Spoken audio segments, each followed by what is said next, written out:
What's up, guys? How's it going? Scottoria here with another segment of some pretty nice Town Hall 10 attacks, both utilizing Hogs. There's two in particular that I'm going to showcase tonight. The first one actually runs a Pekka in the comp along with some bowlers, and the second one was a plan that I actually planned out and utilized some Queen Charge Hogs, mass Hogs, and it panned out pretty well. So diving into this, we just ended war live on stream, Immoral Thieves versus Cold September. It turned out to be a smashing victory for the Thieves. With that being said, though, Cold September came out swinging. It was a pretty close war all the way toward the end. Came down to a couple diff fails on Cold September's side. Final score being 112 to 106, and in a ranged 40v40. So yes, we did live stream that on twitch.tv/Scottoria. So if you haven't already, make sure y'all pop over there and follow me. So the first one I'm going to go ahead and showcase. It was on the number 6. So as you guys can see, he actually runs some bowlers, a Pekka to help gut the core. You'll see here around the 4 o'clock, I believe is where he runs it.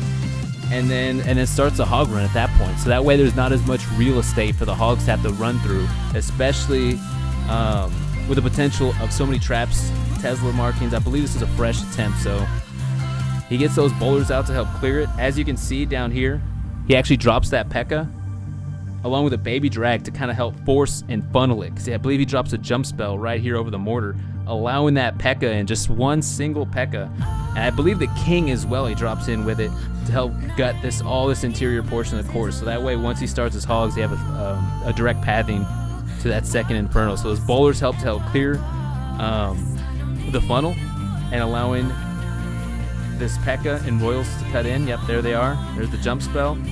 Look at that, so much value.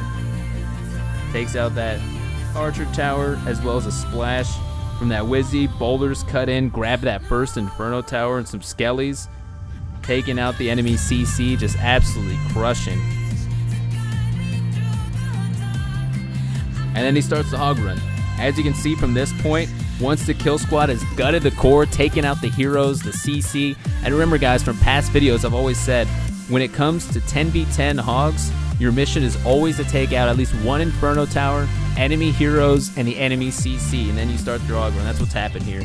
You'll see the padding from these hogs be able to start running all the way straight over to the second inferno without having to pull much right up until that sweeper there. So we're gonna go ahead and hit play. You guys can kind of see it pan out, and he also trickles a couple over to this cannon here to allow them to push those core hogs straight into that second inferno. He drops the heal spell as well as gets some skellies out to help putting in some work over the inferno tower in case it unfreezes in a timely manner that allows those beams to catch them prior to attacking those hogs. And they continue on. Plenty left. He drops the heal spell over between the bomb tower and that second to the last Wizzy, which was a smart move. He actually gets a small, tiny split, that one lone hog able to take out that, bring down that wizard tower. And he actually still has his queen running too from the initial kill squad. Absolutely crushing that base. Nicely done, dude. And from this point, it just turns into cleanup.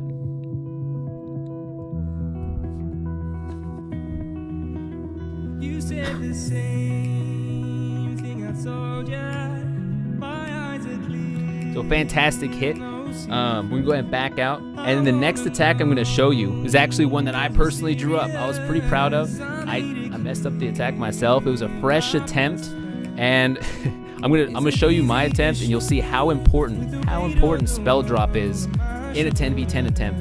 And then the cleanup attack, which was actually ran the exact same way, exact same troop comp. He just didn't miss the rage on it. So it was actually on number 19. So before I do that, I'm actually going to go ahead and bring it up to you and show you the plan on how it was established. So you guys are going to be noticing more and more lately, I'm actually running a lot more Queen Charge Hogs just because I enjoy it. It's a fun comp for me. At the end of the day, you got to have fun when you're playing, as well as get the triples. So you'll see initially my thoughts were, okay, following the same rules, how do I take out the heroes, the enemy CC, and an Inferno Tower? Preferably one at a time, especially when you have a lot of point defense kind of geared toward the core of the base. If you take on all three at the same time, generally the queen's not gonna make it, not gonna not gonna take out her mission and allow those hogs to finish off the base. So I looked at this compartment here, and I saw it led me. It took out it. Let me go ahead and actually use red, so that way you can see it. So this compartment right here, it's gonna target the king first. It's within archer queen radius. So once the queen is in this compartment, in this one right here, it's gonna be able to take out both of those, as well as the enemy CC leading into the Inferno Tower. So as you can see, that one compartment, so much value. If I can get the queen into there, she'll be able to complete her mission and then allow those hogs to run through the base and take the rest of it out. So that's like an overall view of how I plan for it to go down. In order to do that, the next thing you want to figure out is how to funnel her, how to get her into that compartment. So I end up dropping my queen. Where did I drop her? I think I dropped her right here. Oh yeah, right here, along with a baby drag right here, just to force her to the left. That baby drag is going to take out that army camp, allowing a lot of spacing, and you're gonna have that next elixir collector on her left hand side, forcing her over left. I actually dropped 5 healers. That way, in case I lose one, I still got, especially she's gonna be cutting into the core like this. Excuse me. If I lose a healer, then it kind of reverts back to that average 4. So, and then I dropped the king. The king, we're gonna use. Actually, you know what? For the king, we'll use blue. King. I actually drop him on this corner, the corner of this collector. And here's why, guys. If I actually originally thought about putting him here, however, he could end up pathing to that right hand 9 o'clock collector and then over to the queen, where I in fact actually want him to path this way after taking out the enemy barbarian king. So it's gonna be a king trade-off. He's gonna take that elixir collector. He's gonna target that enemy barbarian king, rage, and then continue mission down that side of the base between the 9 and 12, and just get as much crap out of there as possible. I don't think he gets much value after that, but the fact that he's taking out the enemy Barb King, like that's his whole goal, as well as to start funneling some of that trash. I think I end up dropping an archer too. We'll go ahead and just use rage or a red. I think I just dropped an archer on that builder head, just so that way it's one less thing for the hogs to have to worry about at the end. Now the trick is, at this point, how do I get the queen into that compartment? Well, once the king clears all this garbage out over on this side of the base, I have to wait for him to start padding over and target that barracks. Once he's locked eyes with that barracks and he can continue on that side of the base, that's when I drop some wall breakers, as you can see here. Drop some wall breakers.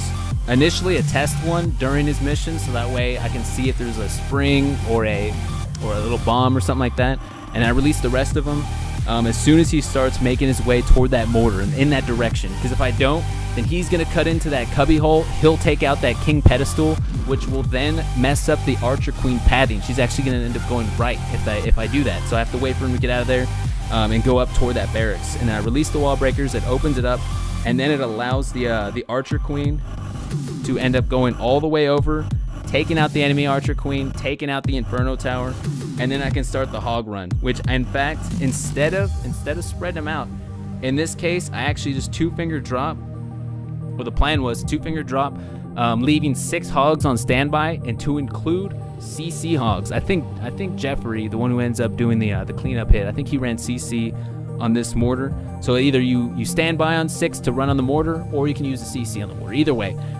the rest are going to go toward that Wizzy and that archer tower, so that way they force right into that Inferno. Couple split left.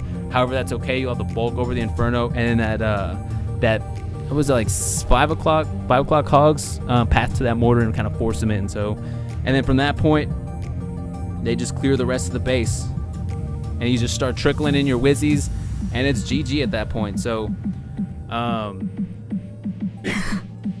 with that being said, I'm going to go ahead and showcase my attack and show how important it is to not forget your rage spells. And then I'm going to show how it's supposed to look. Sorry about that. Okay, so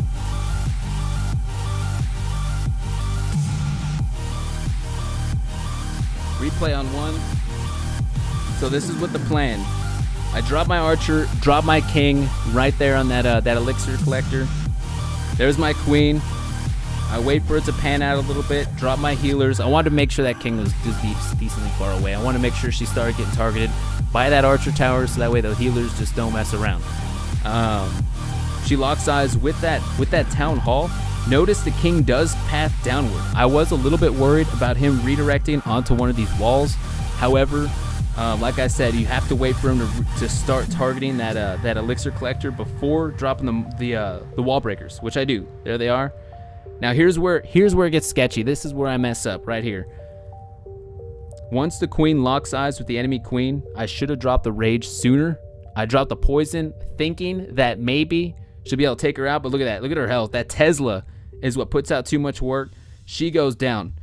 You don't really want to see what happens after that. Go ahead, back out and showcase the correct way of executing this attack.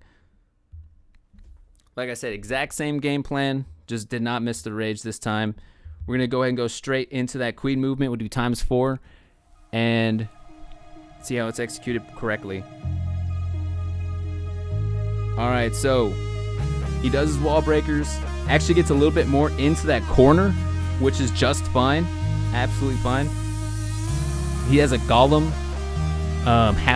loon, in the CC, which is actually even better for this troop comp. I was expecting a Helm Loon, which would have held the queen up a bit longer and would have had to utilize probably that second rage he has, which we were actually initially planning for, was that second rage to be utilized over a Helm Loon.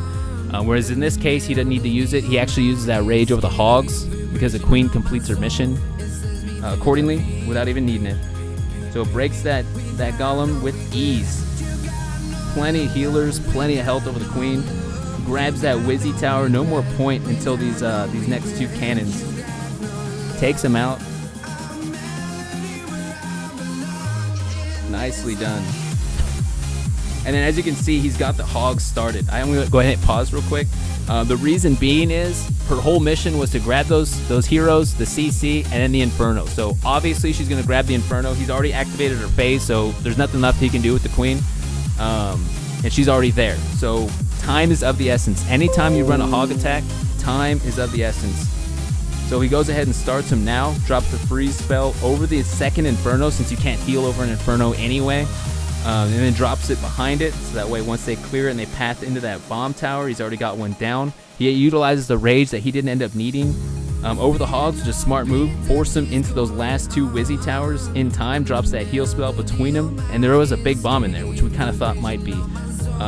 Which he loses the Hog, but he ends up taking out that last Wizzy tower with just two of them. And they start pathing around and grabbing that cannon and that final archer tower. Very nicely executed.